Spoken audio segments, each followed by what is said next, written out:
এই ছোট লোক, এদিকে আয়। একটা মেয়ের মুখে ছোট লোক ডাক শুনে আর তার চেহারা দেখে তার কাছে গেলাম। জি, কিছু বলবেন? তুই যে আমার শরীরটা ময়লা করে দিলি, এখন তার কি হবে? আমি একবার বললাম তো আমি ইচ্ছে করে কাজটা করিনি। তাহলে কেন আমাকে এইভাবে হয়রানি করছেন? ছোট লোকের বাচ্চা, তোর সাহস কি করে হয় যে আমার মুখের উপর রাগ দেখিয়ে কথা বলার? আমি মেয়েটার থাপ্পড় খেয়ে মাটির দিকে তাকিয়ে রইলাম আর চোখ দিয়ে পানি ফেলতে লাগলাম। তুই জানিস আমি কে? আমি হলাম এই কলেজের প্রিন্সিপালের মেয়ে। আর কোনো দিন আমার সাথে বেয়াদবি করলে তোকে টিসি দিয়ে বের করে দেব। প্লিজ আমাকে বের করবেন না।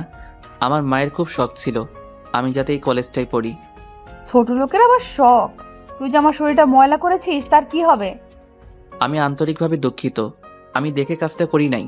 শুধু সরি বললে হবে না, তুই ক্যাম্পাসের সবার সামনে আমার কাছে মাফ চাইবি। ইতিমধ্যে ইসরাত অনেক স্টুডেন্ট জড়ো করে ফেলেছে। কি রে ইশরাত, কি বললু? শুনতে পাস না?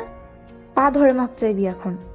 আমি জানি যে ওদের অর্থ অনেক বেশি, আর আমার মায়ের স্বপ্ন এই কলেজে যাতে আমি পড়ি। যদি আমি ইসরাতের পা না ধরি তাহলে হয়তো আমি আমার মায়ের শখটা পূরণ করতে পারবো না। তাই আমি সবার সামনে হাঁটু গেড়ে বসে চোখের পানি পড়ার সাথেই ইসরাতের কাছে মাপ চাইতে লাগলাম। আমাকে মাফ করে দেন, আমার ভুল হয়ে গেছে। পুরো ক্যাম্পাসে ছেলে মেয়েদের মুখে হাসি আর জোকারের পাত্র হয়েছি আমি। কি রে ইশরাত, ওকে মাফ করে দে। বেচারা মাফ চেয়েছে তো। যা, তোকে মাফ করে দিলাম। এই বলে সে আমার বুকে লাথি মেরে চলে গেল আর আমি লুটিয়ে পড়ি শত শত স্টুডেন্টের পায়ের কাছে। আমি মাটি থেকে উঠে চোখটা মুছে নিজের বাসস্থানের দিকে রওনা দিলাম। আপনারা হয়তো ভাবছেন যে কেন ইসরাত আমার সাথে এমন করছে, তাই না? তাহলে শুনুন সম্পূর্ণ ঘটনা। আজ কলেজে নতুন আমি আর প্রথম ক্লাস করব আজকে। একটা কাগজে কলেজের নিয়মকানুন আর এর বৈশিষ্ট্য লেখা ছিল। আমি সেইগুলো পড়তে পড়তে গেট দিয়ে ঢুকতে যাব। ঠিক তখনই আমি কিছু একটার সাথে ধাক্কা খেয়ে পড়ে যাই। তাকিয়ে দেখি একটা মেয়ের সাথে ধাক্কা খেয়েছি। সরি, আসলে আমি দেখতে পাই নাই। সরি মানে? ধাক্কা দিয়ে আবার সরি বলছিস কাকে? ছোট লোক একটা। আমি তোকে পরে দেখাবো আমি কি জিনিস। এখন কাজ আছে, দেখে বেঁচে গেলি। এই বলে ইসরাত হনহন করে চলে গেল। ইসরাতের থাপ্পড়ে আমি কোনো কষ্ট পাই নাই, কারণ আমি আসলেই ছোট লোক। আমার গায়ে ড্রেস ছিল ময়লা, তাই ও বুঝেছে যে আমি গরিব, যাকে সমাজ ছোট লোক নামে আখ্যায়িত করেছে। এই হলো ইসরাতের সাথে আমার ঘটনা। এই দিকে আমি চলে এলাম বস্তিতে, কারণ আমার বাবা মা নেই। থাকি একটা বস্তিতে। আমার নাম ইমন। জন্মের কয়েক মাস পর বাবা মারা যায়।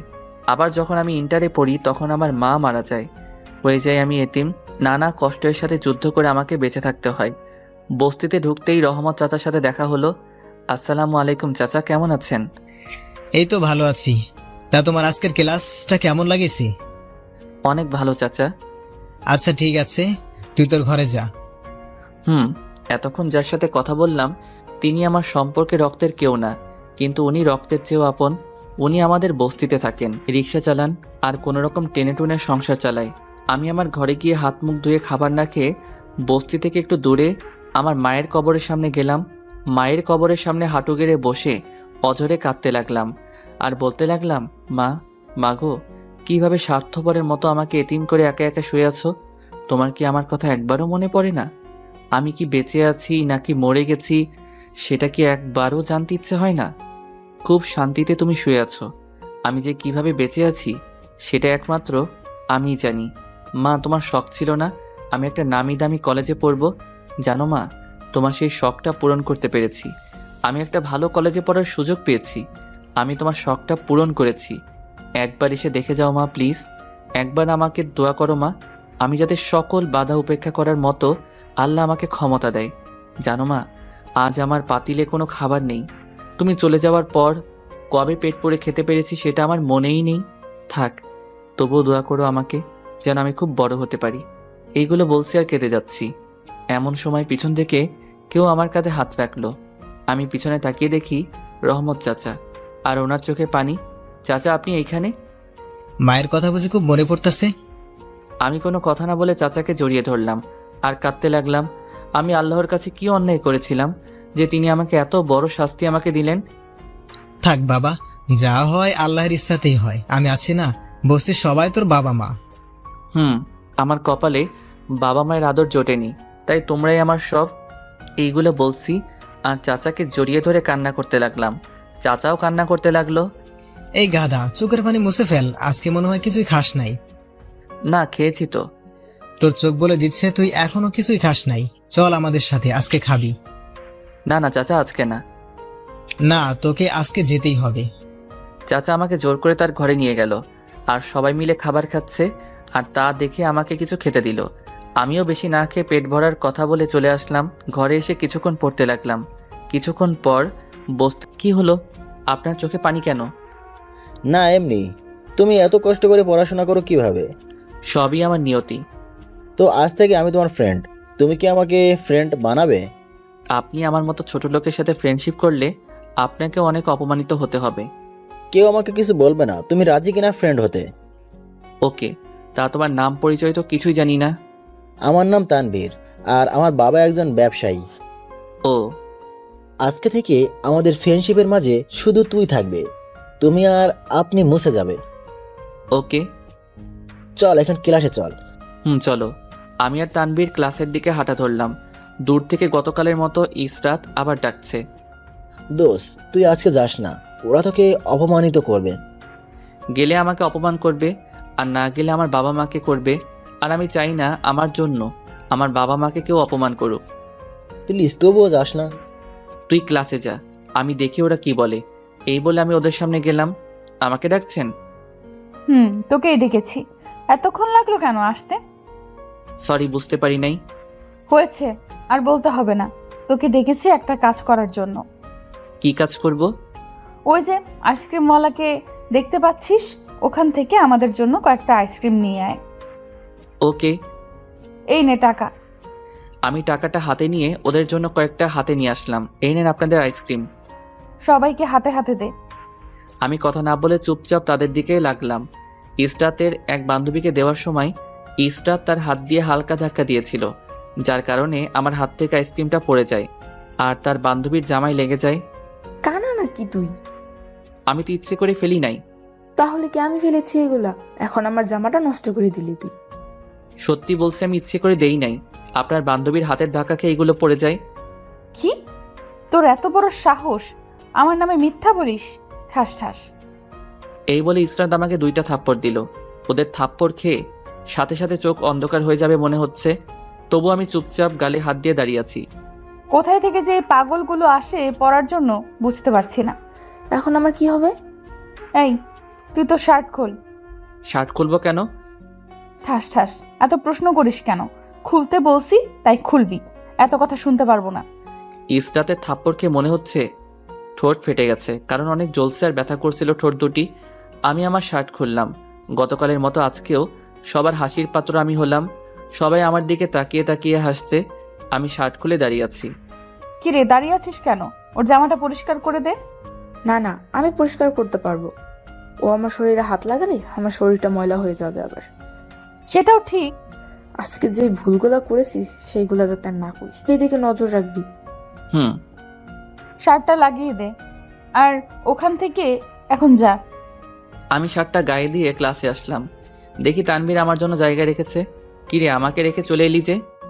কি করব, দাঁড়িয়ে তোর অপমানগুলো দেখব। কেন, সবাই দেখতে পারে, তুইও দেখবি? কি রে, তোর গালে এইগুলো কিসের দাগ? আর তোর ঠোঁটটা কাটলো কিভাবে? তার নাইবা প্রকাশ করলাম। আচ্ছা বাদ দে এইসব কথা। একটু পর ইসরাত আর তার ফ্রেন্ডরা আসলো। আমি আর তানভীর চুপচাপ রইলাম। এই, তোরা জানিস ছোট লোকদের নাকি শখ থাকে? ইসরাত এসব আমাকে শুনিয়ে শুনিয়ে বলতে লাগলো, আর তাদের ফ্রেন্ডরাও তাদের উত্তর দিতে লাগলো। কেন, তারা ছোট লোক হলেও কি হয়েছে? তাদের শখ থাকতেই পারে। ঠিক বলেছিস, যেটাকে বলে ছেঁড়া চুলে খোপা বাঁধা। এইসব ছোট লোকদের দেখলে খুব মেজাজ গরম হয়ে যায়। আর ছোট লোকরাও তো আমাদের দয়ের মাধ্যমে চলি। ঠিক বলেছিস, আমরা যদি ওদের মায়া না করি তাহলে ওরা যে না খেয়ে মরবে। ইসরাত আর ওর ফ্রেন্ডদের কথা শুনে মেজাজ খুব খারাপ হতে লাগলো। তবুও মেজাজটা ঠান্ডায় পরিণত করলাম। একটা কথারও প্রতিবাদ করলাম না, কারণ প্রতিবাদ করার মতো ক্ষমতা আমার নেই। তাই মুখ বুজে সব সহ্য করতে লাগলাম। একটু পর স্যার ক্লাসে এসে ক্লাস করাতে লাগলো। এইভাবে সবগুলো ক্লাস শেষ করে আমি আর তানভীর বাড়িতে ফিরছি। দোস্ত, এই টাকাগুলো তোর কাছে রাখ। তোর টাকা আমি নিতে যাব কেন? এত প্রশ্ন করিস কেন? তোকে নিতে বলেছি তাই নিবি। গরিব বলে দয়া করছিস তাই তো? একটা থাপ্পড় দিব এই কথা বললে। তোকে ফ্রেন্ড হিসেবে দিলাম। কিন্তু আমি তো নিতে পারবো না। না, তোকে নিতেই হবে। আর যদি আজকে টাকা না নিস তাহলে আমাদের ফ্রেন্ডশিপ এখানেই শেষ। কিন্তু দোস্ত, আর কোনো কিন্তু নেই, এখন টাকাটা নে। আমাকে আবার বাড়ি যেতে হবে। আমি তানবীরের কাছ থেকে টাকাটা নিলাম। আচ্ছা আমি যাই, কাল আবার দেখা হবে। ওকে ভাই।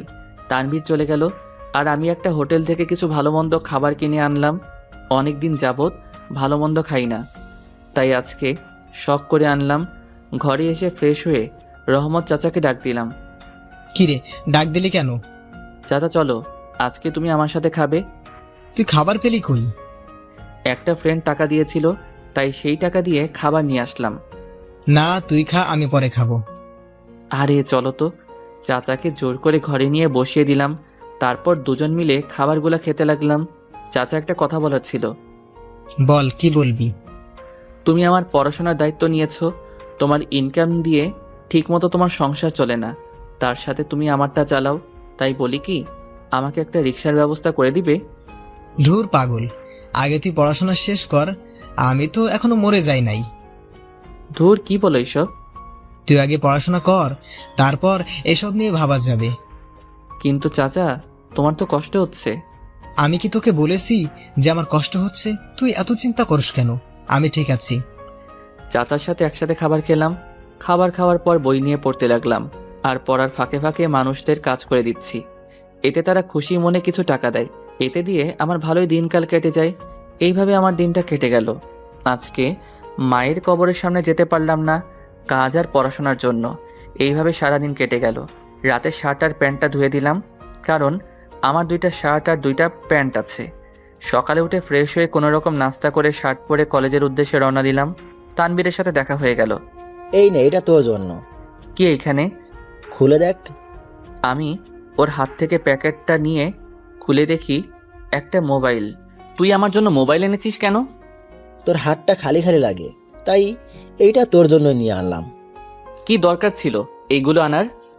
তোকে রাখতে বলেছি, তুই রাখবি। ওকে। আমি আর তানভীর ক্লাসের দিকে হাঁটা ধরলাম। প্রতিদিনকার মতো ইসরাতের চোখ এড়াই না আমি। সে আমাকে ডাকতে লাগলো।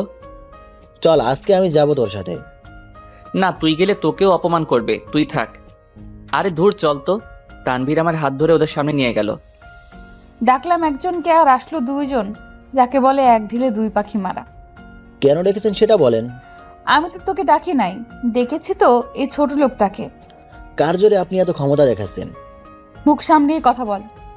মুখ সামলিয়ে কথা বলতে ইমন শিখেছে, কিন্তু আমি না। তোর এত বড় সাহস যে তুই আমার মুখের উপর কথা বলিস? প্রিন্সিপালের মেয়ে হয়ে এত ভাব কিসের? যিনি প্রিন্সিপাল তার কোনো অহংকার নেই, আর যে মেয়ে তার শরীর ভরা কারেন্ট। তুই এত বড় কথা বললি আমাকে? ইসরাত যেই তানভীরকে থাপ্পড় দিতে যাবে, তানভীর ঠিক তখনই ওর হাত ধরে ফেলে। আমার ভাগ্য ভালো যে আমি হিজড়াদের উপর হাত তুলি না, তাই আপনি বেঁচে গেলেন। কি? ইশরাত হিজড়া? আমি তোকে পরে দেখিয়ে দেব। আমাকে তো এখনো চিনেন নাই, তাই এইভাবে কথা বলছেন। কে তুই? আমার পরিচয় না হয় পরেই জানবেন, আর আশা করি ইমনকে অপমান করবেন না। আমি এতক্ষণ ওদের কথাগুলো শুনছিলাম, তাই এইবার আমি কিছু না বললে খারাপ কিছু হয়ে যাবে। তানভীর, তুই ক্লাসে যা তো। ক্লাসে যাব মানে এইখানে না দাঁড়িয়ে ক্লাসে যা। তুই চল আমার সাথে। আসছি, তুই যা। কিন্তু কোনো কিন্তু না, তোকে যেতে বলেছি তাই তুই যা। তানভীর আর কিছু না বলে চলে গেল।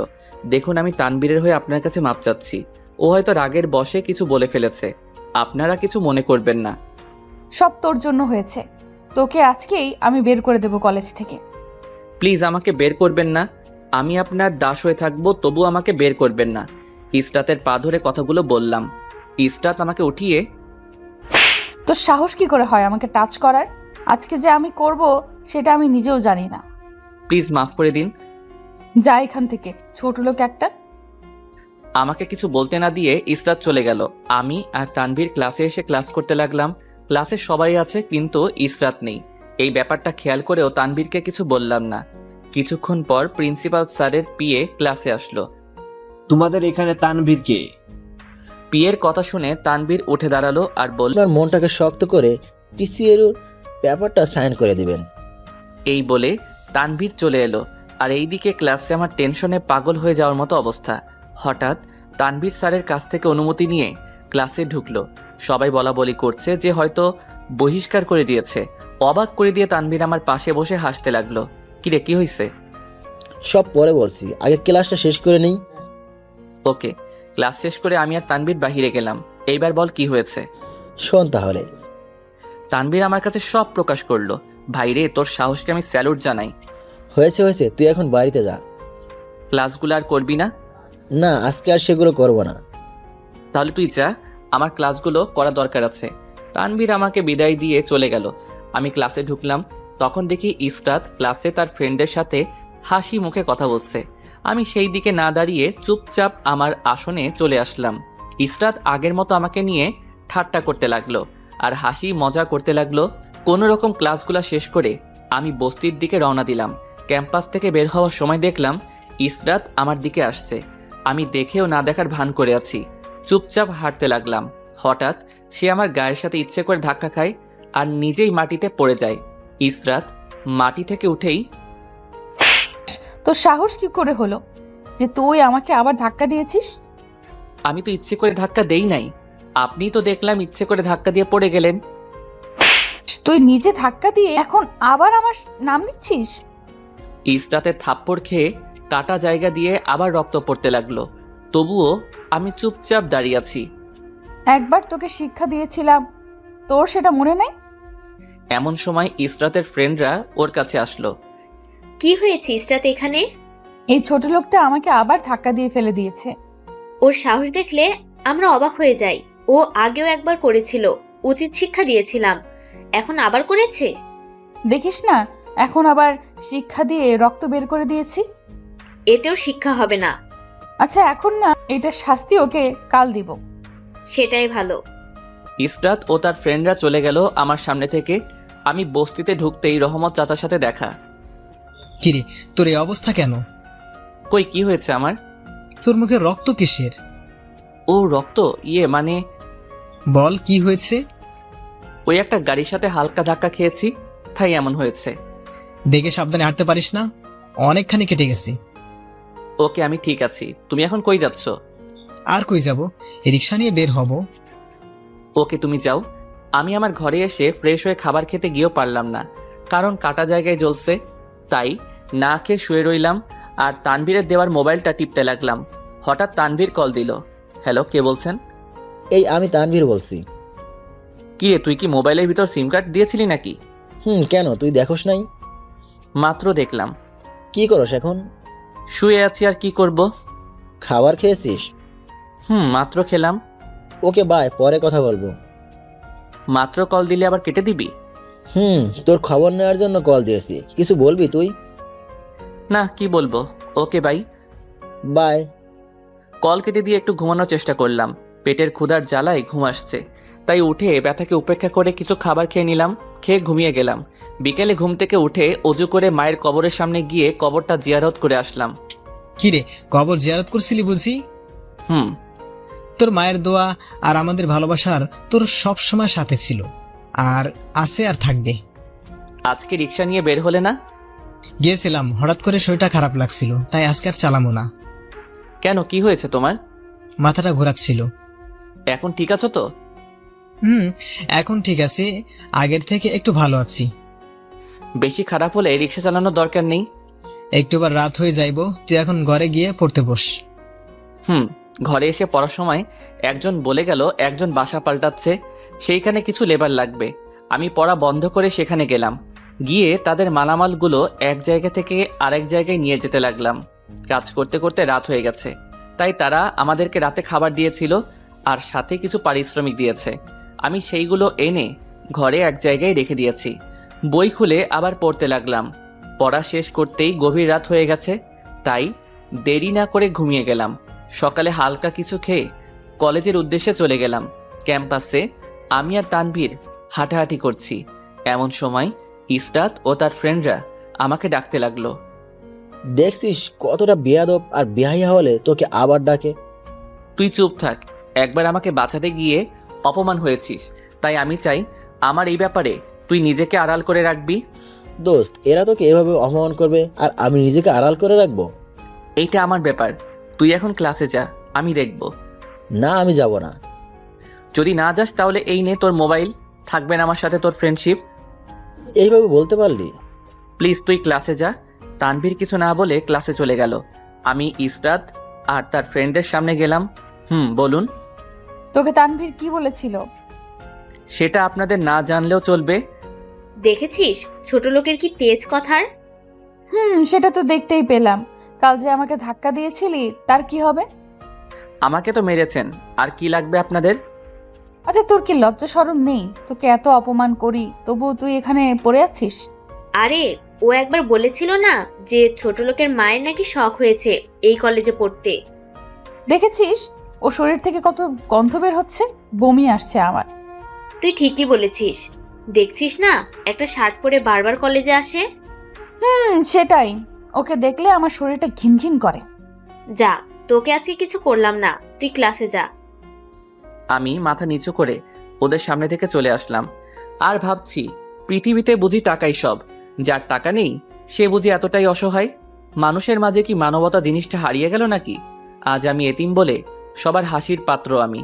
আজ আমাকে সহ্য করতে হচ্ছে নানা অপমান। আজ যদি আমার বাবা মা বেঁচে থাকতো তাহলে হয়তো এই দিনটা আমাকে দেখতে হতো না। বাবা মায়ের কথাটা ভাবতেই চোখটা ভিজে উঠল। ভেজা চোখ নিয়ে ক্লাসে গেলাম। কিরে, কাঁদছিস কেন? হঠাৎ করে বাবা মায়ের কথা মনে পড়ল। আমি জানি ওরা তোকে এমন কথা বলেছে যে তোর বাবা মাকে স্মরণ করে দিয়েছে। না, তা নয়। দোষ তোর ছিল, তুই গেলি কেন ওদের কাছে? না গেলে ওরা আমাকে প্রতিনিয়ত অপমান করবে। যাওয়ার পর কি অপমান করে নাকি আদর করে? আচ্ছা বাদ দে। তানভীর আর কোনো কথা বলল না। কিছুক্ষণ পর ইসরাত ও তার ফ্রেন্ডগুলো ক্লাসে আসলো। আমি আর তানভীর চুপচাপ বসে আছি। ইসরাত আর তার ফ্রেন্ডগুলো আমাকে নিয়ে নানা বাজে কথা বলতে লাগলো। চল বাইরে যাই, এইখানে ভালো লাগছে না। চলো।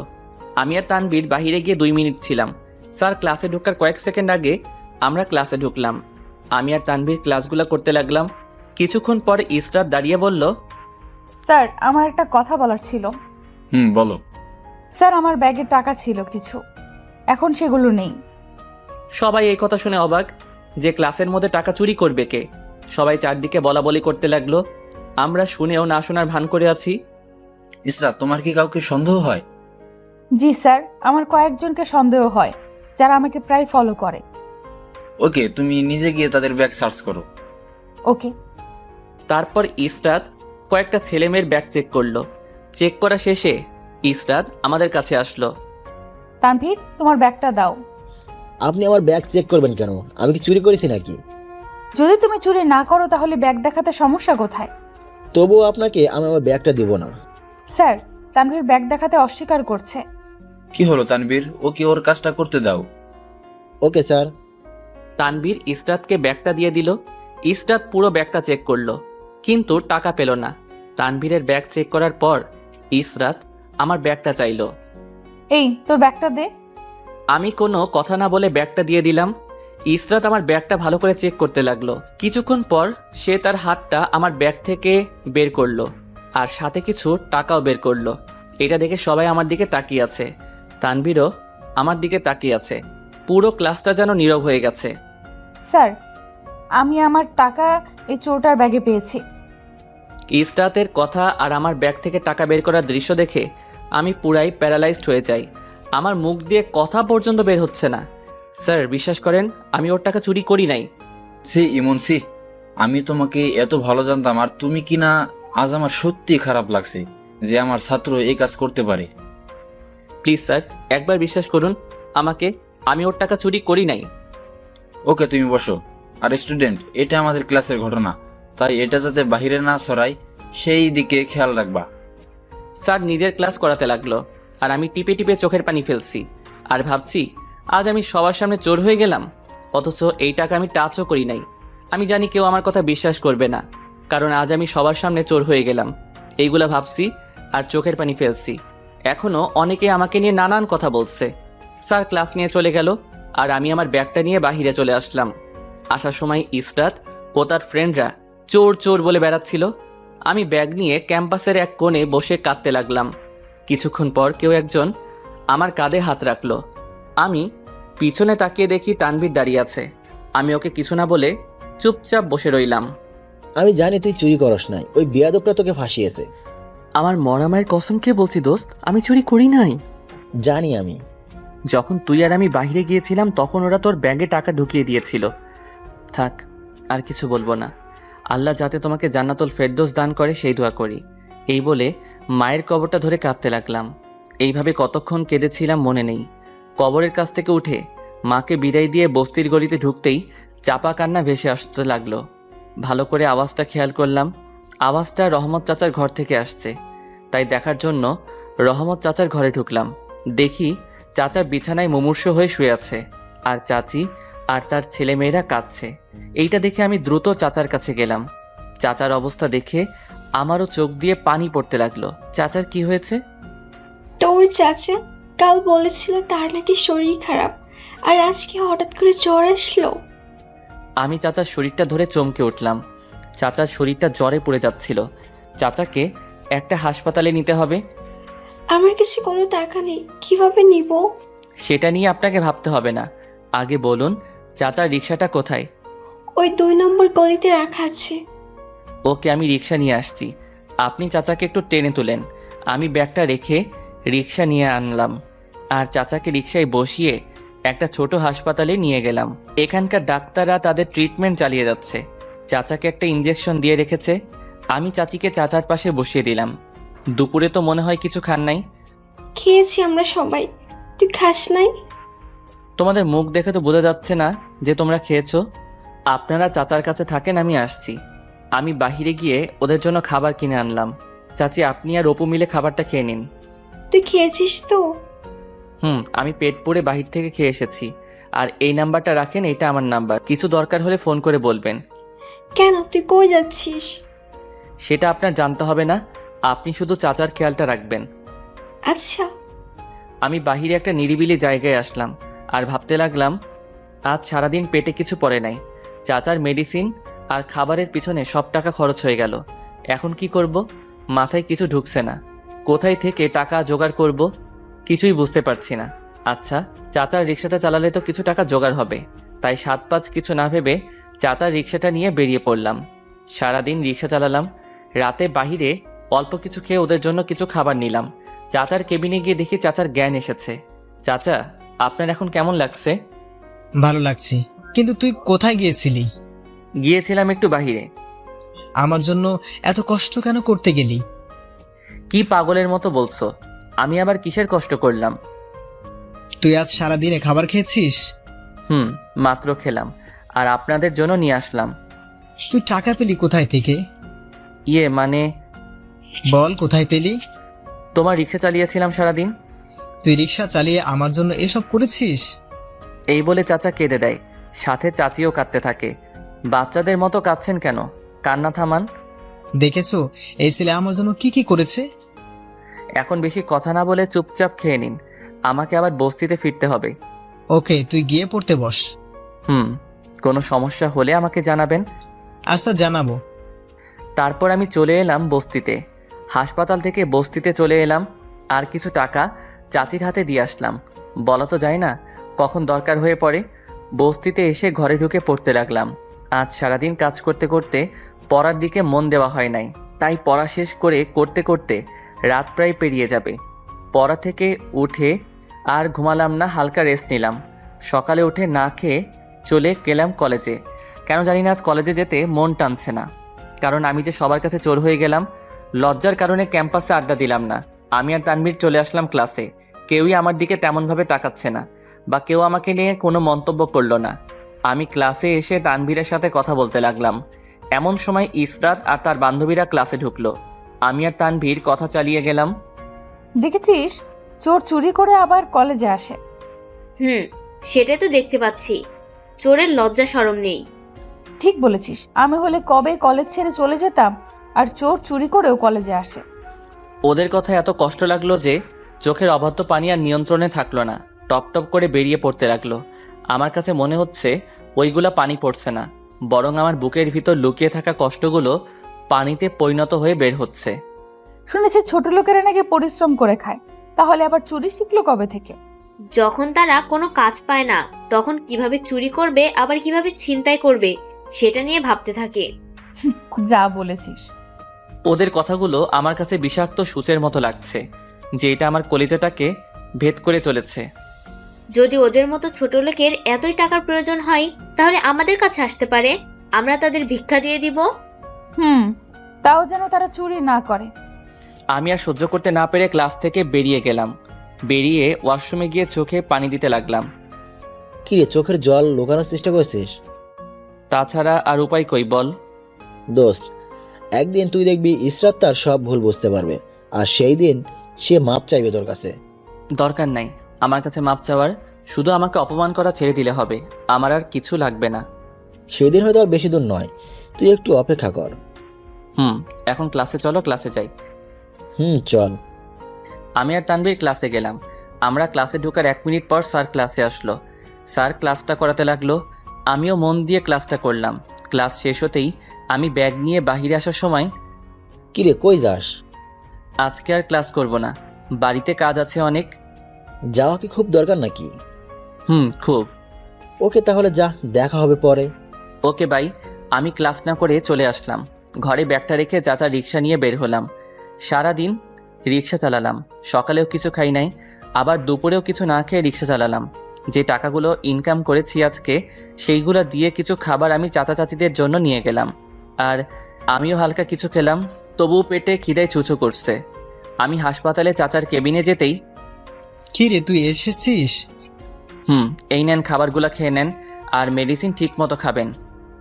তুই থাকলে আমার অসুখ এমনিতেই ভালো হয়ে যাবে। তা বললে তো হবে না।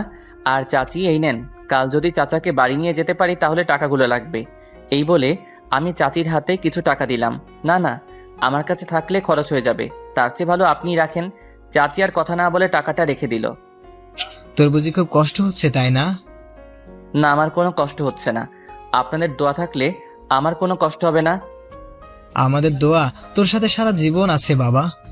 তোকে দোয়া করি আল্লাহ যাতে তোকে অনেক বড় করে। আচ্ছা চাচা, আমি যাই, কাল আবার আসবো। ওকে, তুই যা এখন। সময় মতো মেডিসিনগুলো খেয়ে নেবেন কিন্তু। আচ্ছা। আমি আর না দাঁড়িয়ে বস্তিতে চলে গেলাম। ঘরে ঢুকে শার্টটা ধুয়ে দিলাম, সাথে ফ্রেশ হয়ে বই নিয়ে পড়তে লাগলাম। সকালে উঠে কলেজে গেলাম না, কারণ আজকে চাচার রিলিজ দিবে, তাই ওইখানে আমার থাকা আবশ্যক। তাই আমি কলেজে না গিয়ে হাসপাতালে গেলাম। সেখানে ডাক্তারের সাথে চাচার ব্যাপারে কথা বলে চাচাকে রিকশায় বসিয়ে আমি বস্তিতে নিয়ে এলাম। তারপর চাচাকে ধরে ঘরে নিয়ে এলাম। চাচা যা লাগবে আমাকে বলবেন, আমি যাই রিকশা নিয়ে। তুই আজকে রিক্সা চালাস না, তোকে রিক্সায় মানায় না। না মানালেও যে মানাতে হবে, কিছু করার নাই। কিন্তু বাবা। আপনি বেশি কথা বলেন, শরীর ভালো না তাই শুয়ে থাকেন, আমি আমার কাজ করে আসছি। চাচা আর কোনো কথা বলে নাই। আমি চাচাকে রেখে রিক্সা নিয়ে বেরিয়ে পড়লাম। দুপুরে কিছু খেয়ে নিলাম, খাওয়ার পর আবার রিক্সা চালাতে লাগলাম। রিক্সা চালিয়ে আসলাম রাতে। এসে দেখি চাচার ঘরে তানভীর বসে আছে। ওকে দেখে আমি খুব অবাক হয়েছি। কি রে, তুই এইখানে? তুই আজকে কলেজে গেলি না, তাই ভাবলাম তোর কোনো বিপদ হলো না তো। তার উপর তোর আবার মোবাইল বন্ধ। তাই বলে তুই এই বস্তিতে আসবি? কেন, আসতে পারবো না নাকি? না না, সেটা না। কোথায় তোরা আর কোথায় আমরা? তুই কিন্তু এখন মার খাবি। ওকে সরি। তা তুই আমার বাসা চিনলি কেমনে? সকলকে বস্তির নাম জিজ্ঞাসা করেছিলাম, আর সবাই দেখিয়ে দিল। বস্তিতে এসে ওনার কাছ থেকে তোর নাম জিজ্ঞেস করেছি, তখন উনি সব বলেছে। ওকে, চল তোর ঘরে যাই। 1 সেকেন্ড দাঁড়া। তারপর আমি চাচার হাতে কিছু টাকা দিয়ে দিলাম। এইবার চল। তারপর আমি তানভীরকে নিয়ে গেলাম আমার ঘরে। জানি তোর আমার ঘরে থাকতে খুব কষ্ট হবে। কেন, আমার কাছে তো ভালোই লাগছে। থাক, আর বছর বলতে হবে না। হঠাৎ করে তানভীর আমাকে জড়িয়ে ধরলো আর কেঁদে দিল। কিরে, তুই কাঁদছিস কেন? আর তোর কি হয়েছে? দোস্ত, তুই কি কষ্টে লেখাপড়া করিস তা জানা ছিল না, কিন্তু এত কষ্ট যে করিস তা আমার জানা ছিল না। হয়েছে হয়েছে, এবার কান্না বন্ধ কর। তুই কিভাবে পড়াশোনা করিস, আবার রিক্সাও চালাস, আবার ওদের খেয়ালও রাখিস? কি করব, সবই কপাল। আমি তো এমন ছিলাম না, পরিস্থিতি আমাকে সেই রকম বানিয়েছে। এই না, এখানে কিছু টাকা আছে, এইগুলো তুই রাখ। ধুর পাগল, আগেও একবার দিয়েছিস, এখন দেওয়া লাগবে না। তোকে রাখতে বলেছি, তুই রাখবি। এই কথা বলে তানভীর টাকাগুলো জোর করে ঢুকিয়ে দেয় আমার পকেটে। এইটা কোনো কাজ করলি তুই? এটাই কাজ। আচ্ছা, আমি তোর জন্য খাবার নিয়ে এসেছি। তুই আবার আমার জন্য খাবার আনতে গেলি কেন? তুই আর আমি একসাথে আজ এক ঘরে এক বস্তিতে খাবো, তাই নিয়ে এসেছি। তুই একটা পাগল। বন্ধুর পাগল। তারপর আমি আর তানবীর একসাথে খাবার খেলাম। দোস্ত আমি যাই, নইলে আবার দেরি হয়ে যাবে। ওকে, সাবধানে যাস। ওকে। তানভীর চলে গেল। আমি পড়াশোনা নিয়ে ব্যস্ত হয়ে পড়লাম। ব্যস্ততা কেটে উঠতে উঠতে গভীর রাত হয়ে যায়, তাই ঘুমিয়ে পড়লাম। পরের দিন আত্মার সম্পর্ক। লোকটা হচ্ছে আমার মামা। মামা আমাকে দেখে আমার কাছে দৌড়ে আসলো। তোর কিছু হয় নাই তো? না, আমার কিছু হয় নাই। তোর তো অনেক জায়গায় কেটে গেছে, চল মেডিসিন কিনে দিই। না, আমার লাগবে না, আমি ঠিক আছি। আরে চল তো। তারপর মামা আমাকে একটা ফার্মেসিতে নিয়ে গেলেন, কিছু মেডিসিন কিনে দিল আর আমার হাতটা ব্যান্ডেজ করিয়ে দিল। তোর সাথে আমাদের কিছু কথা ছিল। কিন্তু আমার কোনো কথা নেই তোমাদের সাথে। প্লিজ একবার আমার সাথে চল প্লিজ। মামা এমনভাবে অনুরোধ করতে লাগলো যে আমি না গিয়ে আর পারলাম না। মামা আমাকে গাড়িতে বসিয়ে বাড়িতে নিয়ে গেল, যেই বাড়িতে আগে আমি আমার মা আর বাবা থাকতাম। আজ সেই বাড়িতে মামার পরিবার থাকছে। মামা আজ হঠাৎ করে সেই বাড়িতে নিয়ে গেল। বাড়িটাকে দেখে চোখটা ভিজে উঠল, তবু মনকে শক্ত করে বাড়ির ভিতরে গেলাম। আমাকে দেখে নানি খুব খুশি হয়ে গেল। তিনি আমায় জড়িয়ে ধরে কান্না করে দিলেন। আমি কিছুই বললাম না, কিন্তু মনের ভিতরে একটা খটকা রয়ে গেল। আজ হঠাৎ করে তারা কেন এইভাবে ভক্তি দেখাচ্ছে, মাথায় কিছু ঢুকছে না। তারা সবাই আমাকে একটা রুমে নিয়ে গেলেন, যেখানে একজন বয়স্ক লোক শুয়েছিলেন। আমি ভালো করে তাকিয়ে দেখি তিনি আর কেউ নয়, বরং আমার নানা। বাবা দেখো, ইমন এসেছে, এই পরিবারে বড় প্রদীপ জ্বলছে। নানা আস্তে আস্তে আমার দিকে তাকালেন আর হাত দিয়ে আমাকে কি জানি ইশারা করতে লাগলো। আমি তার কাছে গিয়ে তার বুকে মাথা রাখলাম। তিনি আমাকে নানান কথা বলল, সব কথা তার মুখে আটকে যাচ্ছে, তবুও অনেক কিছুই বলল। আমি পিস রোপালের আসামির ন্যায় দাঁড়িয়ে আছি আর তাদের আচরণগুলো দেখতে লাগলাম। দেখলাম নানা আমাকে ধরে কেঁদে দিয়েছেন। তারপর তারা সবাই আমাকে নিয়ে একটা রুমে বসলো। দেখো ইমন, আমরা তো তোর সাথে অনেক খারাপ ব্যবহার করেছি, তোকে তোর বাড়ি থেকে বের করে দিয়েছি, প্লিজ আমাদেরকে মাফ করে দে। না না, এইভাবে বলবেন না। আমি এখন একজন রিক্সা চালক, তাই এইসবের যোগ্য আমি না। আমরা জানি তুই আমাদের মাফ করতে পারিস নাই। জানিস তোকে কেন এখানে ডাকা হয়েছে? না, কেন? তোকে বের করে দেওয়ার কয়েকদিন পর বাবা পরপর 2বার স্ট্রোক করেন। অনেক ডাক্তার দেখিয়েছিলাম, কিন্তু তাতেও কোনো লাভ হয় নাই। বাবা মাঝে মাঝে খুব অদ্ভুত আচরণ করতেন, তাই আমরা একটা কবিরাজ এনে দেখিয়েছিলাম। তিনি বলেছিলেন যে বাবার কঠিন ব্যামো অসুখ হয়েছে, যখন তখন তিনি মারা যেতে পারে। শুধু তাই নয়, তোর নানা প্রতি রাতে তোকে স্বপ্ন দেখতো। তাই তোর নানা বলেছে যে মরার আগে কোনো পাপ করে যেতে চান না, তাই তিনি তোর সব সম্পত্তি তোর নামে করিয়ে দিয়ে গেছে। এখন আমি কি করব? আমি চাই তুই আমাদের সাথে থাক, আমরা আগের মতো একসাথে মিলেমিশে থাকবো। তা হয় না, আমার স্থান যে এখন বস্তিতে। আজ থেকে তুই এইসবের মালিক, আর তুই চাইলে আমাদের বের করে দিতে পারিস। ছি ছি, আপনারা তো আমাকে লজ্জা দিচ্ছেন। তোকে দেখে এখন আমরা তোর কাছে অপরাধী হয়ে গেলাম। না না, সে কথা বলবেন না। আমি পারবো না আপনাদের সাথে থাকতে। কেন? তুই জানিস আমি তোকে কত খুঁজেছি, সারা শহর খুঁজেছিলাম তোকে আমি। মামা, আপনি যে রিক্সাটা ভেঙেছিলেন তার কি হবে?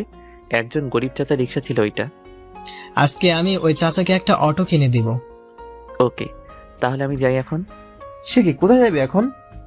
বস্তিতে, সেটাই যে আমার ঠিকানা। তুই আমাদের সাথে থাকবি না?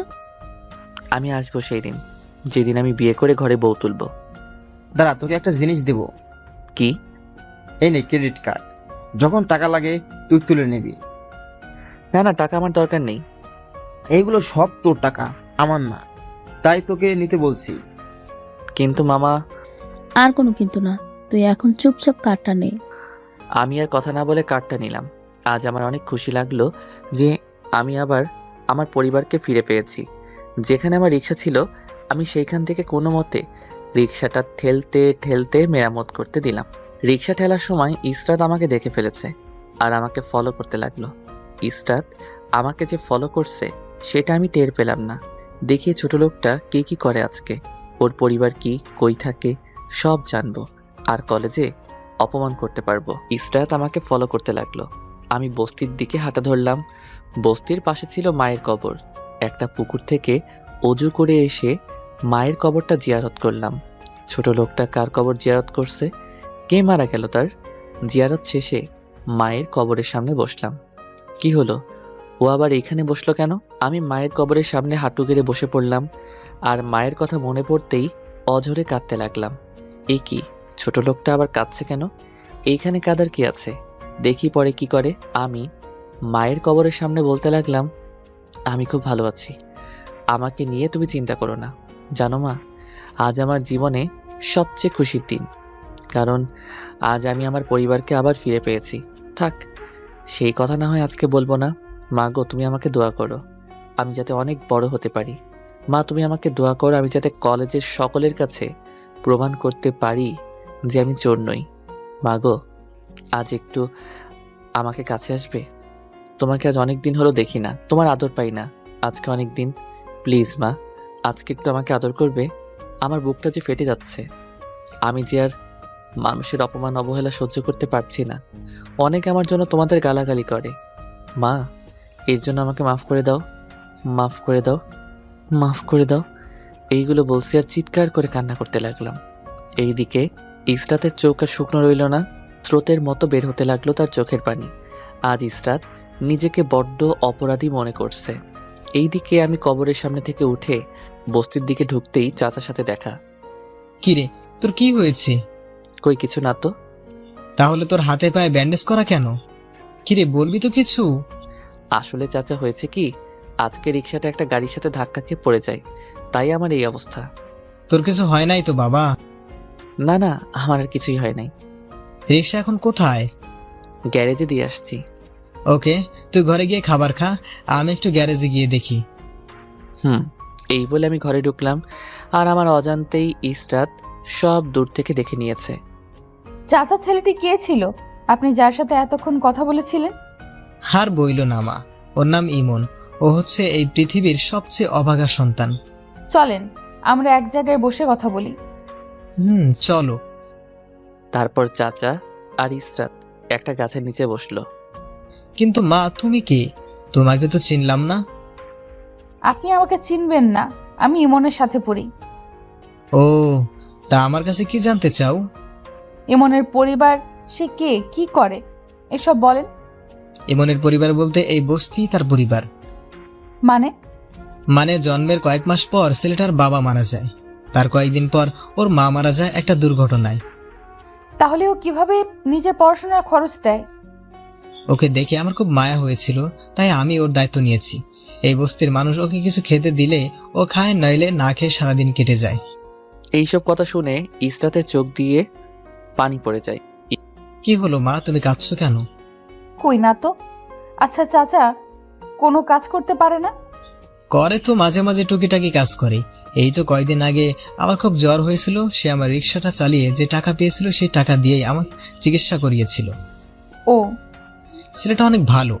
জানি না এমন ছেলে এই জগতে আর পাওয়া যাবে কিনা যে নিজের পড়াশোনা বাদ দিয়ে আমার জন্য এত কিছু করবে। থাক চাচা, আপনি কাঁদবেন না। ও হচ্ছে এতিম বাবা মায়ের ভালোবাসা ছেলেটা বেশি পায় নাই। ওকে কেউ কিছু বললে আমার খুব কষ্ট হয়। ওর বাবার কি কোনো সম্পত্তি ছিল না? ওর বাবা ছিল একজন বড় মাপের ব্যবসায়ী। তাহলে এমন বস্তিতে কেন? ওর মা মারা যাওয়ার পর ওই পরিবারের লোকেরা ওর সম্পত্তি জোর করে দখল করে নেয় আর ওকে রাস্তায় বের করে দেয়। পরিবারের লোক যে এমন করতে পারে তা আমার জানাই ছিল না। আচ্ছা, তুমি গিয়ে ইমনের সাথে দেখা করে এসো। না না, আজকে না, আরেকদিন। তাহলে আমি যাই। আচ্ছা, সাবধানে যেও। ইসরাত জায়গাটি ছেড়ে দিল, কিন্তু ছেড়ে দিতে পারল না হাজার অনুতপ্ত হওয়ার কষ্ট। রাস্তা দিয়ে হাঁটছে আর ভাবছে, আমি কিভাবে ইমনের সাথে এত খারাপ ব্যবহার করলাম। দিনের পর দিন আমি ছেলেটাকে অপমান করলাম, পুরো কলেজের সামনে ছেলেটাকে চোর বানিয়ে দিলাম। ওকে অনেক কথা বলে অপমান করেছি। জানি না আমি কি ওর কাছ থেকে মাপ পাবো কিনা, তবে আমি ওর কাছে মাপ চাইবো আর কোনোদিন ওকে অপমান করব না। ছি, আমি এত নিচে নামলাম, একটা এতিম সন্তানকে এভাবে সমাজের চোখে ছোট করে দিলাম।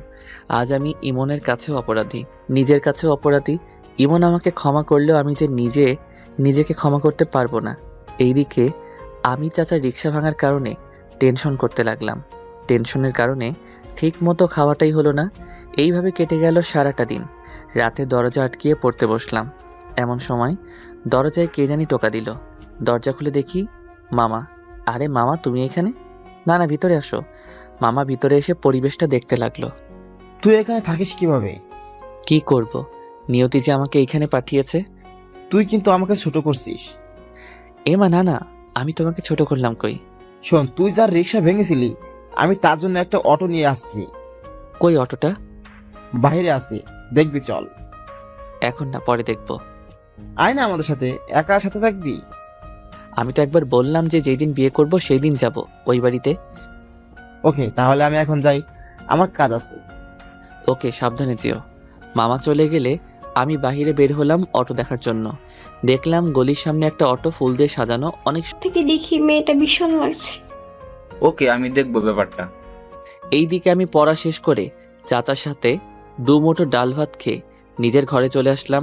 পরের দিন ক্যাম্পাসে তানবীরের সাথে হাঁটতে লাগলাম। দোস্ত, আমি আমার হারানোর সব কিছু ফিরে পেয়েছি। মাকে ফিরে পেয়েছিস?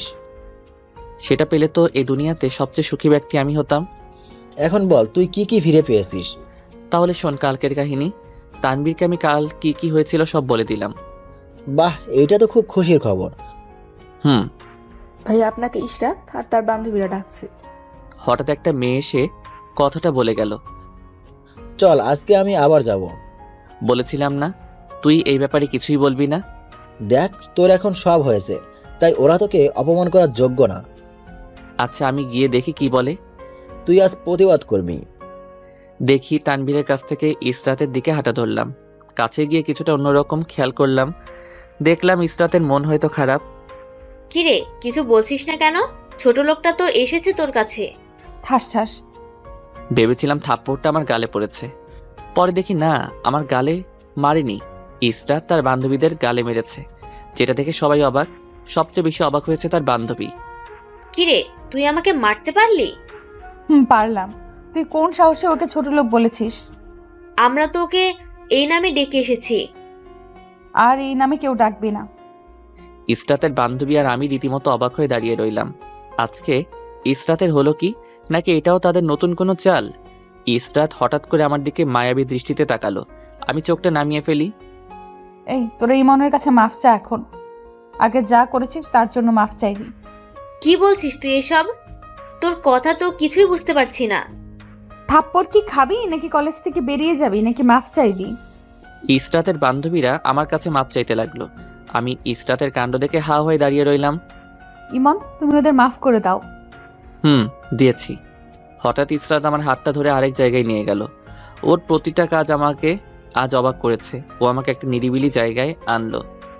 ইমন, আমি তোমার সাথে এতদিন অনেক খারাপ ব্যবহার করেছি, তোমাকে অপমান করেছি অনেক, সবার সামনে থাপ্পড় দিয়েছিলাম, পুরো কলেজে তোমাকে চোর বানিয়ে দিয়েছিলাম। প্লিজ তুমি আমাকে মাফ করে দাও। আমি ইসরাতের সাথে কি কথা বলবো, এতটাই অবাক হলাম যে আমার মুখ দিয়ে কথা বেরোচ্ছে না। নাকি আমি স্বপ্ন দেখতে লাগলাম? কি হলো, আমাকে কি মাফ করা যায় না? আজকে আপনার কি হয়েছে? আপনার শরীর ঠিক আছে তো? আমি ঠিক আছি। প্লিজ তুমি আমাকে মাফ করে দাও। না না, আপনি আমার কাছে মাপ চাচ্ছেন কেন? আমার কারো প্রতি কোনো রাগ নেই। তুমি রাগ করে এইসব বলতেছো। তুমি আজ আমাকে মাফ না করলে আমি সারা জীবন নিজের কাছে অপরাধী হয়ে থাকবো। সত্যি, আপনার উপর আমার সব রাগ অভিমান এখন চলে গেছে। এখন গেছে মানে? আপনি যে আপনার ভুল বুঝতে পেরেছেন, এইটাই অনেক বেশি। তার জন্য আমি অনেক খুশি। আমি তোমাকে আর কষ্ট দিব না। দিলেন তো, নিজের শরীরটা নষ্ট করে।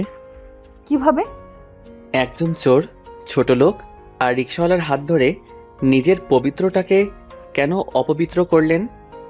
প্লিজ এইভাবে বলো না। আমি সত্যিই খুব অনুতপ্ত হয়েছি, নিজের ভুল বুঝতে পেরেছি। তুমি আমাকে মাফ করে দিও। বারবার মাপ চাচ্ছেন কেন? আপনি এতদিন যা করেছেন সব তো ঠিক করেছেন, তাহলে মাপ চাওয়ার কি আছে? আমি মানুষ চিনতে ভুল করেছি, তাই তোমাকে এত কষ্ট আর এত অপমান করেছি।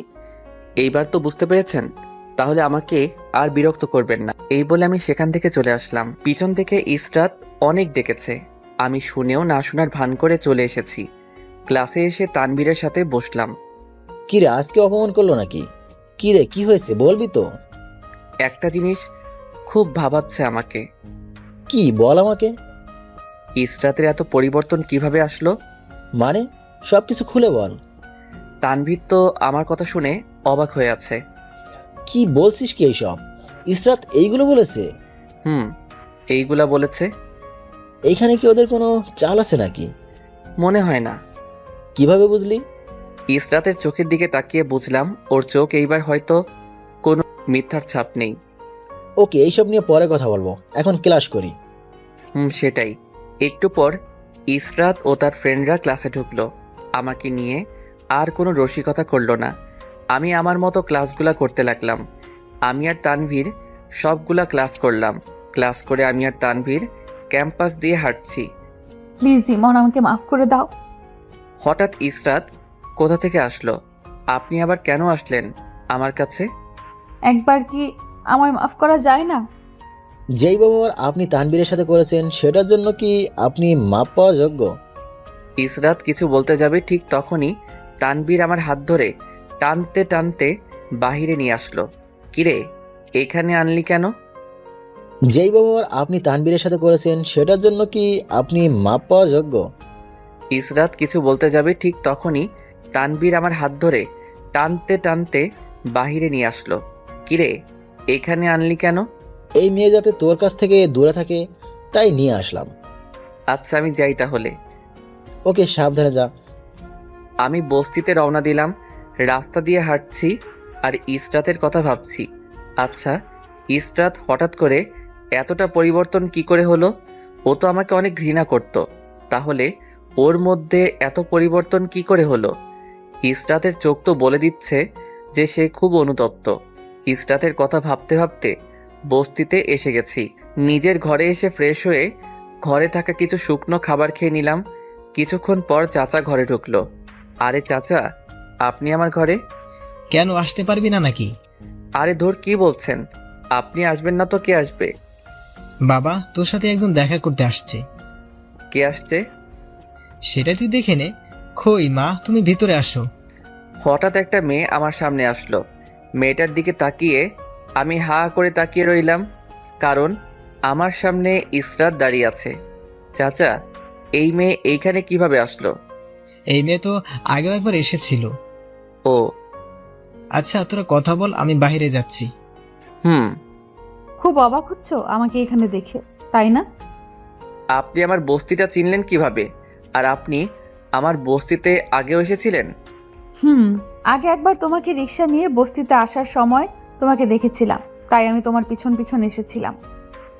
ও, তা আজকে আবার কেন আসলেন? আমি প্রায়ই এখানে আসি। তা কেন আসেন এইখানে? এখানে একজন মায়ের কবরের কাছে আসি, যিনি তোমার মতো একজন উদার মন আর পরোপকারী ছেলের জন্ম দিয়েছিলেন। আপনি আমার মায়ের কবরের সামনে আসেন? আমি তোমার নামে সব জানি, আর তোমার পরিবারের ব্যাপারেও সব জানি। সব কিভাবে জানলেন আপনি?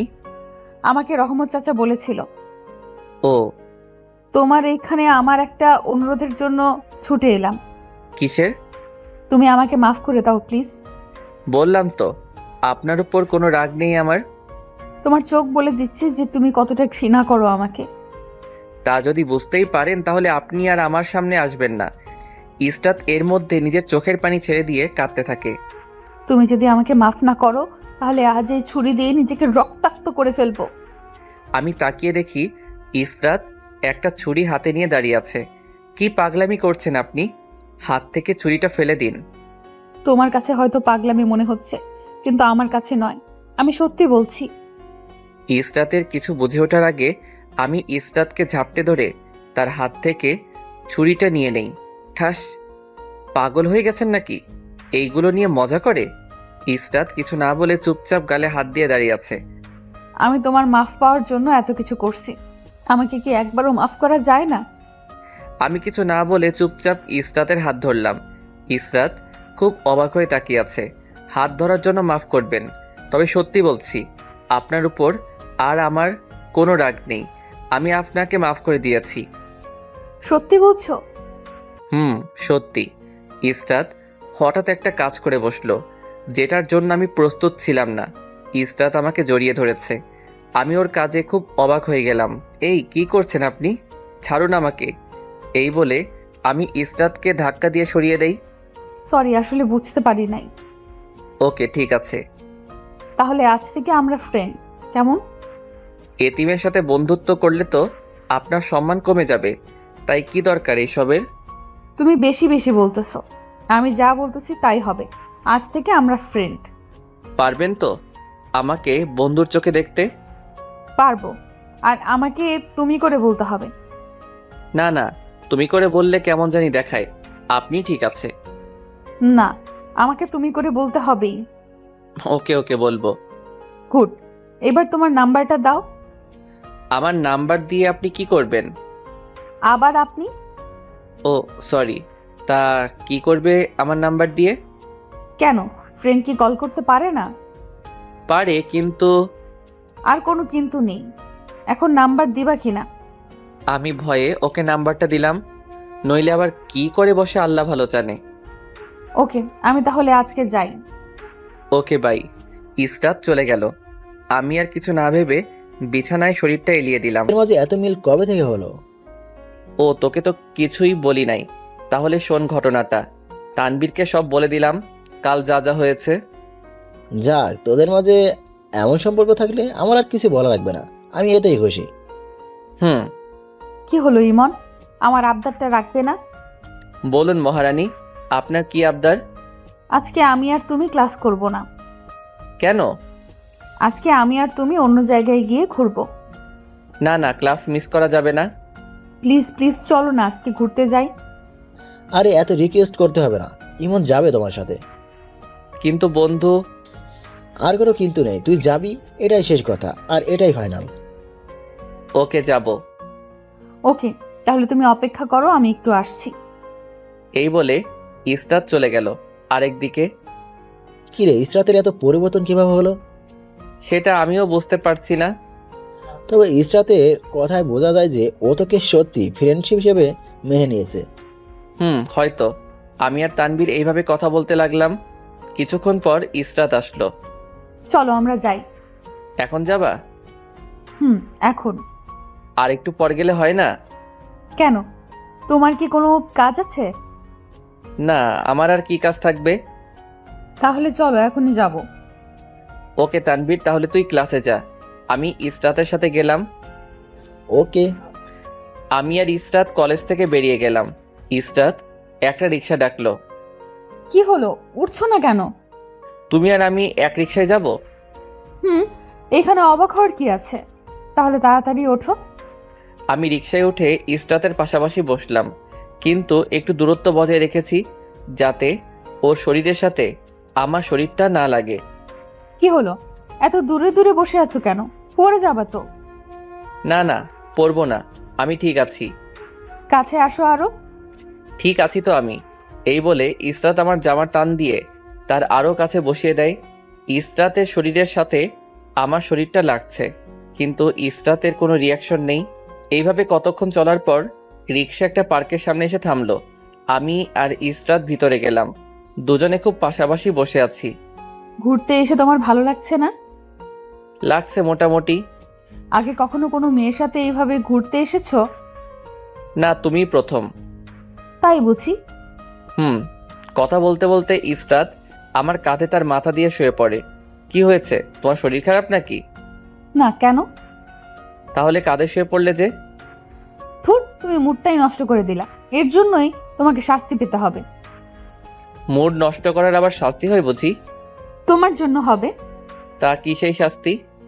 আমি এখন তোমার কোলে মাথা রেখে ঘুমাবো, আর তুমি আমার চুলগুলোকে বিলি কেটে দিবা। পাগল নাকি তুমি? এইভাবে কেউ এইরকম করে নাকি?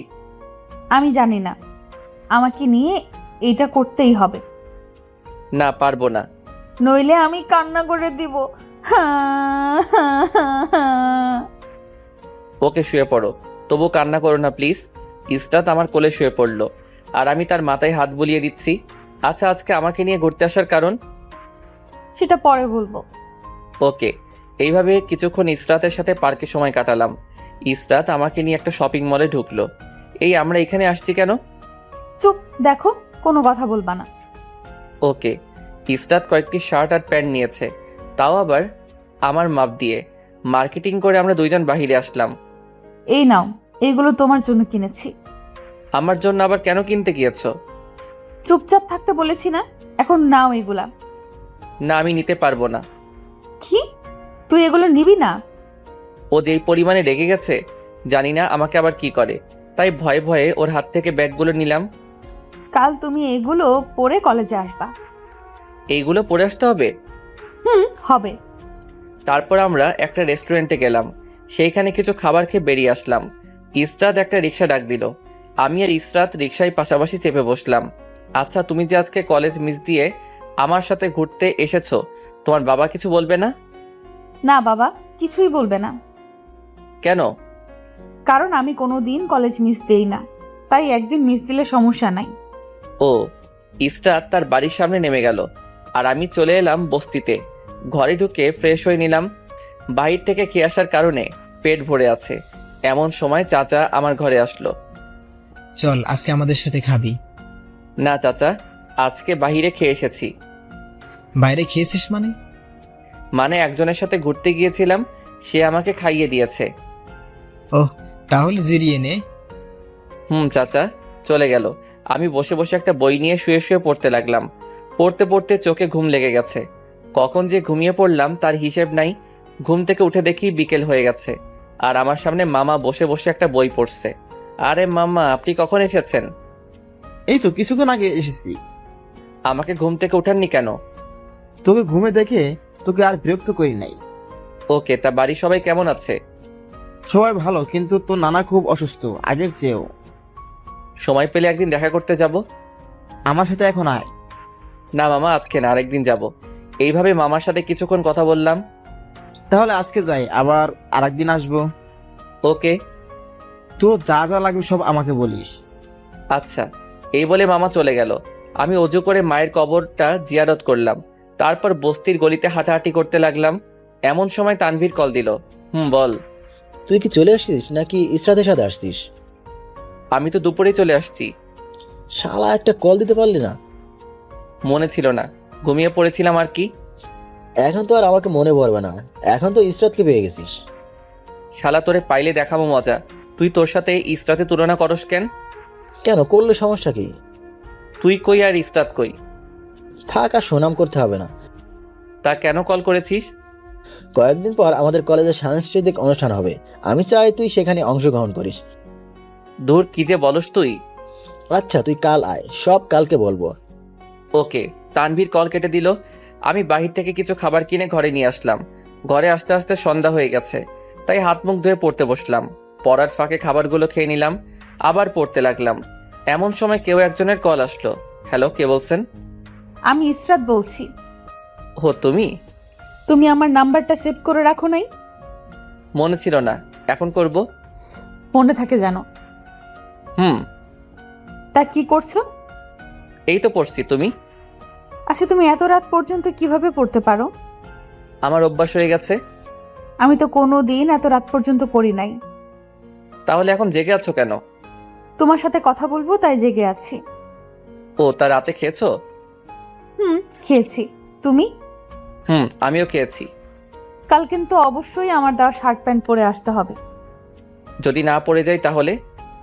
তাহলে তোমার একদিন, আমার যে কয়দিন লাগে। ওকে, পড়বো। তোমাকে আমি নতুন সাজে দেখতে চাই। ওকে। আচ্ছা, আমার ঘুম আসছে। আর একটু কথা বলি। আমার যে ঘুম আসছে। ওকে, তাহলে তুমি ঘুমাও, পরে না হয় কথা বলবো। Okay, good night. Good night. Call কেটে দিয়ে ঘুমানোর চেষ্টা করলাম। শুয়ে শুয়ে ভাবছি ইসরাতের কথা। ও কিভাবে এতটা পরিবর্তন হলো। আগের ইসরাতের সাথে এখনকার ইসরাতের আকাশ পাতাল ব্যবধান। কিভাবে তার এই উন্নতি হলো। ইসরাতের কথা ভাবতে ভাবতে ঘুমিয়ে পড়লাম। সকালে ঘুম থেকে উঠে নাস্তা করে নিলাম। তারপর ইসরাতের দেওয়া জামাগুলো পরে কলেজের উদ্দেশ্যে রওনা দিলাম।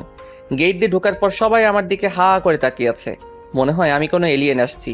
তানবীরের সাথে দেখা হতেই, কি রে মামা, তোকে তো আজকে অন্যরকম লাগছে। কিরকম লাগছে? প্রকাশ করার ভাষা নেই আমার। হয়েছে, আর প্রকাশ করতে হবে না। আচ্ছা, কিভাবে কি হলো আমাকে একটু খুলে বল। ক্লাসের পরে বলবো। আমি দূরে তাকিয়ে দেখি ইসরাত আমার দিকে এগিয়ে আসছে। ইসরাত আমার কাছে এসে কোনো কথা না বলে চুপচাপ আমাকে দেখতে লাগলো। বাহ, তোমাকে আজকে দারুণ লাগছে। তাই বুঝি? কেন? আমি কি মিথ্যা বলেছি? না, মোটেও না, ইসরাত মিথ্যা বলে নাই। আজকে সত্যি তোকে অন্যরকম লাগছে। থাক, আমার আর লজ্জা দিস না। কই তোমাকে লজ্জা দিলাম? যা সত্যি তাই বলেছি। দেখিস না অনেকে তোর দিকে তাকিয়ে আছে। ধর বাদ দে, ক্লাসে চল। চল। ইমন, প্রতিদিন তো তানভীরের পাশে বসো, আজকে আমার পাশে বসতে হবে। আমি ইসরাতের কথা শুনে অবাক হয়ে গেলাম। বলে কি এই মেয়ে? কি হলো, বসবেন? তা কি করে হয়? ওকে, আজকে ইমন তোমার পাশে বসবে। আমরা সবাই ক্লাসে চলে গেলাম। তানভীর অন্য একজনের সাথে বসলো আর আমি ইসরাতের পাশে বসলাম।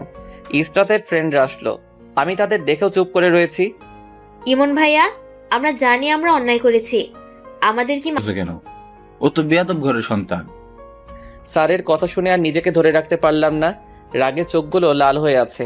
আমি স্যারকে মারার জন্য এগিয়ে গেলাম, তখনই কয়েকজন ছেলে মেয়ে এসে আমাকে ধরে ফেললো। স্যার তো ভয়ে ক্লাস থেকে বেরিয়ে গেল। সবাই আমাকে বোঝাতে লাগলো। আমার মাথা গরম হয়ে আছে।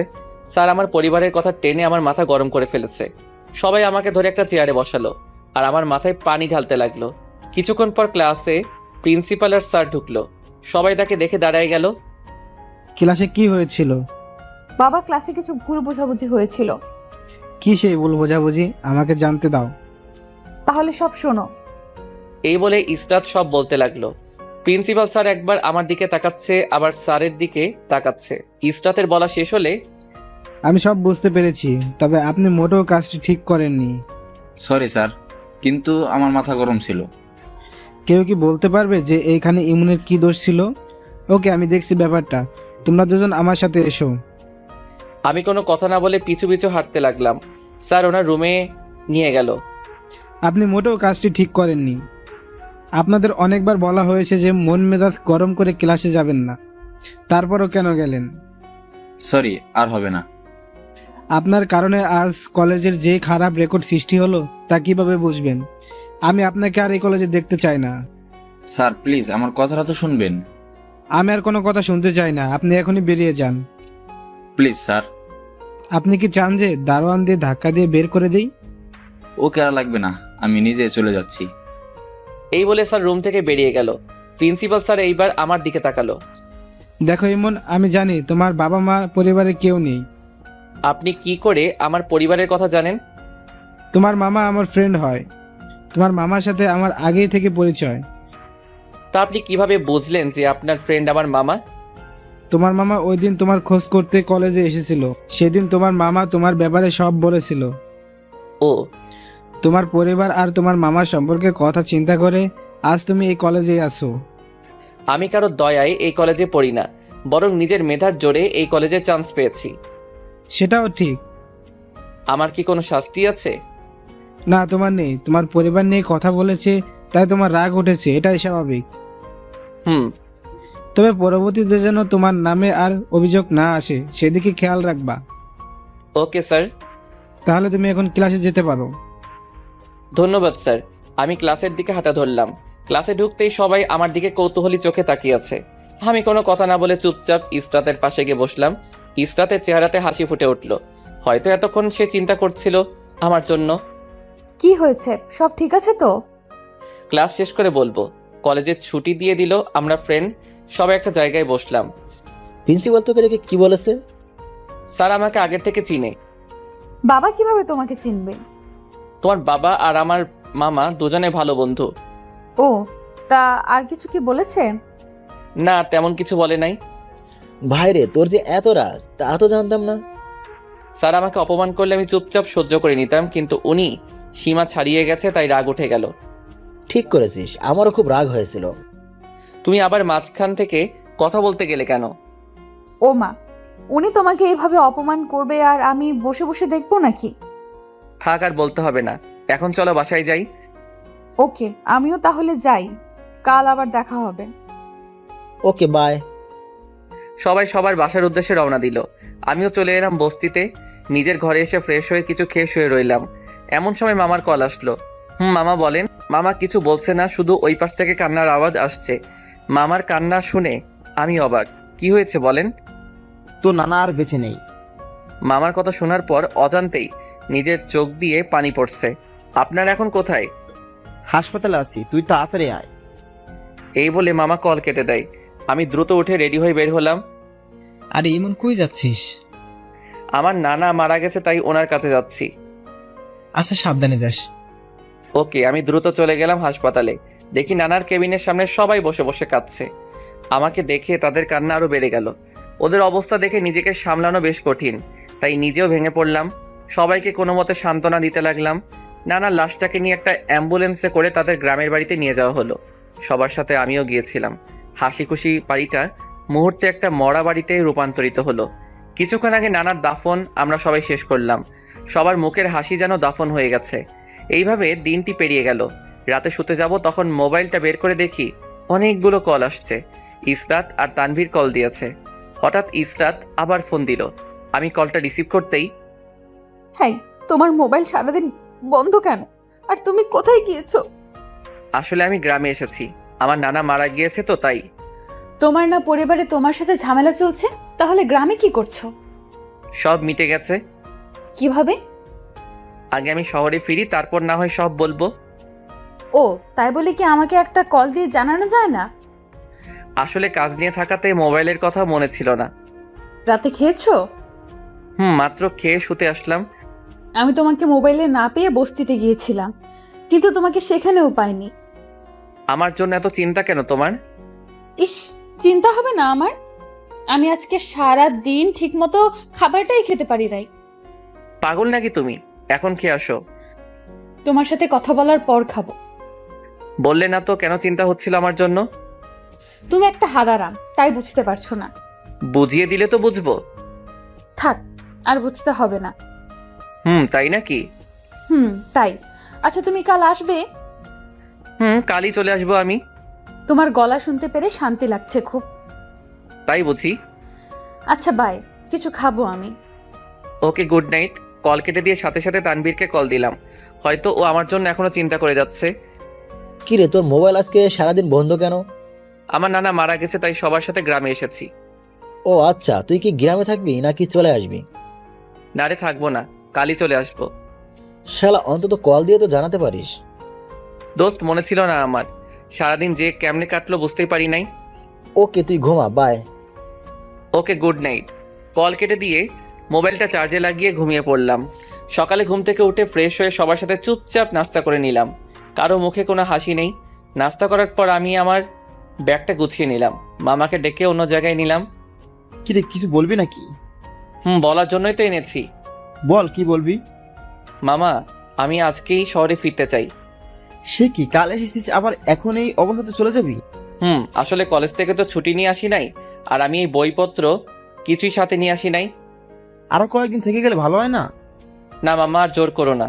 যেই দিন নানাকে স্মরণ করে গরিব মিসকিনকে খাওয়াবো, সেই দিন আবার আসবো। তাহলে তুই এই কয়দিন তোর বাড়িতে থাকিস। আমার বাড়ি মানে? আমরা তো তোর বাড়িতেই থাকি, আর আমি চাই আমরা যতদিন গ্রাম থেকে আসছি তুই ততদিন সেইখানে থাকবি। ওকে।